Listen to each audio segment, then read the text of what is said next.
একাধিক বিয়ের বিধান কি? যে ব্যক্তি একাধিক বিয়ে করে সমাজের লোকেরা তাকে হেয় প্রতিপন্ন করে, খারাপ মনে করে, এর কারণ কি? খুব দরকারি একটা প্রশ্ন।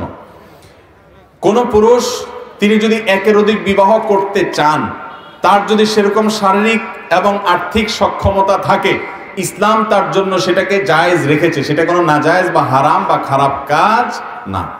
আমাদের অনেক মা বোন আছেন যারা বলে যে ইসলামের সবই ঠিক আছে, কিন্তু যে পুরুষরা একটার বেশি বিয়ে করার সুযোগ রাখছে ইসলামে, আমি এটাকে পছন্দ করি না। এটা যদি কেউ বলে তাহলে ওই ভদ্র মহিলার সাথে সাথে ইসলাম থেকে খারিজ হয়ে যাবেন, বেঈমান হয়ে যাবেন। মনে রাখবেন, কিছু ভয়াবহ বিষয় আছে কিয়ামতের আগে, এগুলো আমাদের জন্য অনেক বড় ফিতনার বিষয়। এর ভিতরে এটা একটা। আপনারা একটা জিনিস খেয়াল করবেন, বিশেষ করে যারা সিনিয়র আছেন, 40-এর উপরে যাদের বয়স আছে তারা বলতে পারবেন, আর আমাদের বাবাজি যারা অনেক সিনিয়র বয়সী তারা তো আরো ভালো বলতে পারবেন, যে আজ থেকে 30, 40, 50 বছর আগে এদেশে আমাদের দাদারা, নানারা অনেকেই দেখেন, খোঁজ খবর নিলে দেখবেন যে একাধিক বিয়ে তারা করেছেন। 2 জন স্ত্রী ছিল, ছিল কি ছিল না? অহরহ ছিল।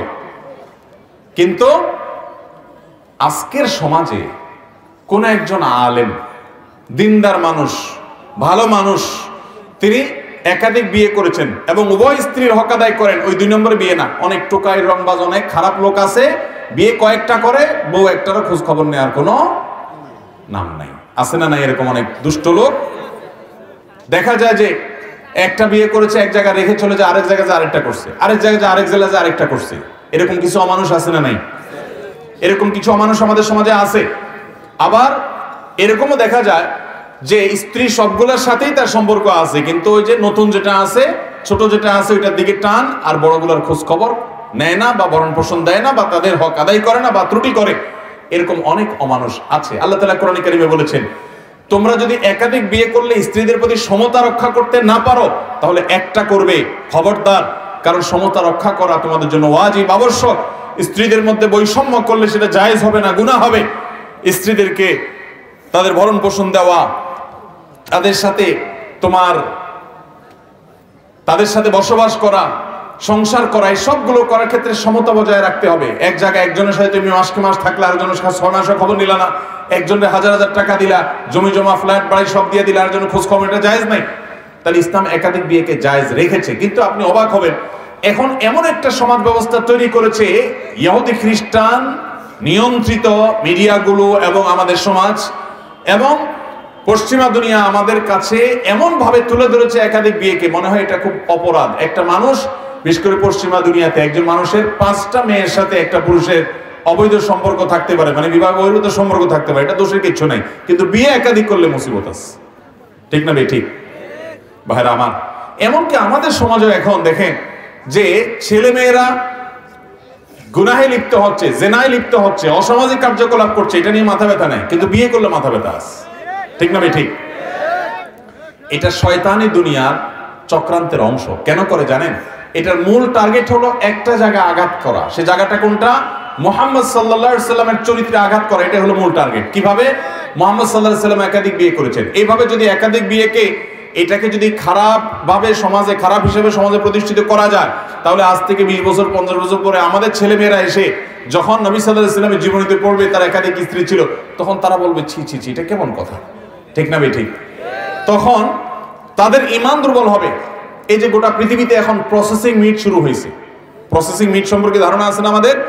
প্রসেসিং মিট মানে কোনো গরুর গোশত না, কোনো মুরগির গোশত না, এটা মেশিনে তৈরি গোশত।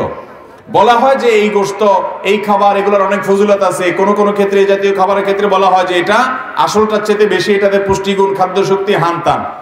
একটা সময় তো পৃথিবী এটা ব্যাপক আকার ধারণ করবে। পশ্চিমা দুনিয়াতে এখন বিভিন্ন জায়গায় প্রসেসিং চাউল, প্রসেসিং মিট, এটা খুব জনপ্রিয় এবং খুব স্বাভাবিক। বলা হচ্ছে এটা অনেক উপকারী।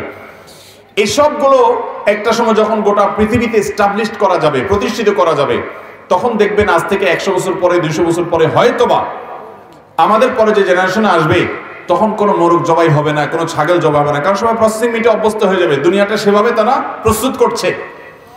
এই ইহুদি নিয়ন্ত্রিত দুনিয়াতে যখন সেটা প্রতিষ্ঠিত হবে, আর কোন বাচ্চা যখন নবী সাল্লাল্লাহু আলাইহি সাল্লামের সিরাত পড়বে, তার জীবনী পড়বে, সেখানে দেখবে যে নবী করিম সাল্লাল্লাহু আলাইহি সাল্লাম ছাগলের অমুক অংশ পছন্দ করতেন, তখন বলবে তিনি ছাগল জবাই করে খেতেন, একটা প্রাণীকে হত্যা করে খেতেন। ছি ছি ছি, বোঝেন নাই কথা? এইভাবে এদের মূল টার্গেটই হলো নবী করিম সাল্লাল্লাহু আলাইহি সাল্লামের চরিত্রে কি করা, আঘাত করা। বিধায় একাধিক বিয়ে, কোন নারী, কোন বোন আমার তার স্বামী আর কোন মেয়েকে বিয়ে করুক, তিনি এটা চান না, এটা চাইতেই পারেন, এটাতে দোষের কিছু না যে আমার স্বামী আমারই থাকুক আর কারোর না হোক।